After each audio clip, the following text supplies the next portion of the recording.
বার্তা এক নজর, সবার খবর সমান নজর। আজ বাংলাদেশ থেকে দুই প্রতিনিধি উত্তর 24 পরগনা বারাসাতের বাবা লোকনাথ ব্রহ্মচারীর জন্মস্থান চাকলা ধামে এসে উপস্থিত হলেন। উদ্দেশ্য বাবার জন্মস্থানকে দর্শন করা।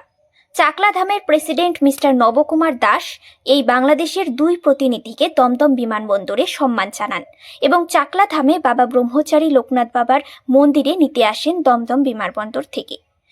দুই প্রতিনিধিদের একজন তাপস দা আর একজন নিখিল দা। বাংলাদেশের এই দুই প্রতিনিধি ডাক্তার তাপস পাল ও নিখিল মজুমদার আগত ভক্তবৃন্দ। বাংলাদেশের বারোদি বাবা লোকনাথ ব্রহ্মচারী সেখানে দেহত্যাগ করেছেন।